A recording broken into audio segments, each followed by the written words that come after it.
بسم اللہ الرحمن الرحیم۔ یہ تراویح 9ویں پارے کے ربع آخر سے 10ویں پارے کے آخر تک کی تلاوت پر مشتمل ہے۔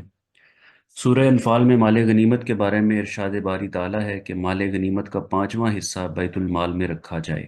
یہ اللہ اور اس کے رسول کا حصہ ہے تاکہ رشتہ داروں، یتیموں، مسکینوں اور مسافروں کے کام آئے۔ باقی 4 حصے پوری فوج میں تقسیم کر دیے جائیں۔ اللہ تعالیٰ ارشاد فرماتا ہے کہ اے ایمان والو، اللہ اور اس کے رسول کے حکم کی سرتابی نہ کرو، اور اللہ اور اس کے رسول کی آواز پہ لبیک کہو۔ اللہ آدمی اور اس کے دل کے درمیان حائل ہے، اور ہم سب اس کی طرف لوٹ کر جانے والے ہیں۔ اس کے بعد اللہ تعالیٰ جہاد کی تلقین فرماتا ہے کہ اے ایمان والو، کفار سے جنگ کرو یہاں تک کہ فتنہ باقی نہ رہے۔ ہاں، اگر وہ فتنے سے باز آ جائیں تو اللہ ان کے اعمال کو دیکھنے والا ہے۔ یقیناً اللہ کے نزدیک بدترین لوگ وہ ہیں جو حق کو ماننے سے انکار کرتے ہیں۔ اے نبی، مومنوں کو جہاد کی تلقین کرو۔ اگر تمہارا عزم پختہ ہے اور تم صابر بھی ہو تو تم اپنے سے 10 گنا زیادہ تعداد والے دشمن پر بھی غالب رہو گے۔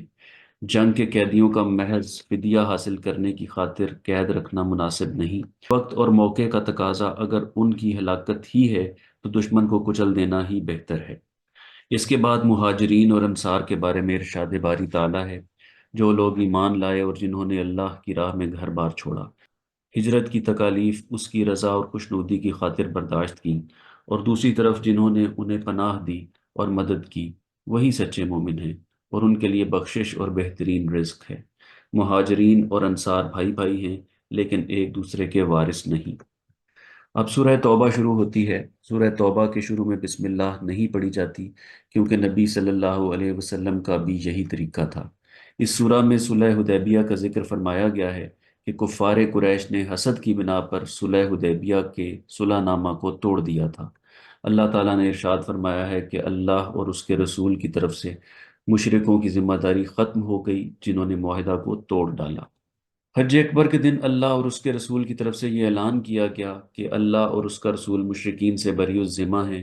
اس کے بعد حکم ہوا کہ مشرکین اللہ کی مسجدوں کے مجاور اور خادم نہیں بن سکتے، لہٰذا مشرکین کا ہمیشہ کے لیے حرم میں داخلہ بند کر دیا گیا اور بیت اللہ کا برہنہ طواف ممنوع قرار دیا گیا۔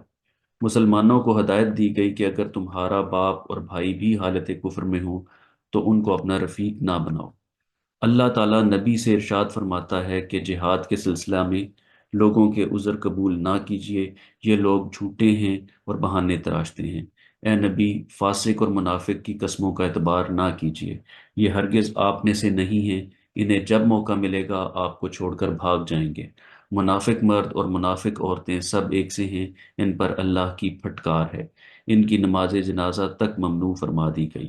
اس سورہ میں زکوٰۃ کے مصارف متعین کر دیے گئے ہیں۔ 8 مصارف جو کہ من جانب اللہ مقرر ہوئے ہیں درج ذیل ہیں: غریبوں کے لیے، محتاجوں کے لیے، نظام زکوٰۃ کے کارکنوں کے لیے، تالیف قلب کے لیے، غلاموں کی آزادی کے لیے، قرض داروں کی مدد کے لیے، اللہ کی راہ میں مسافروں کی مدد کے لیے۔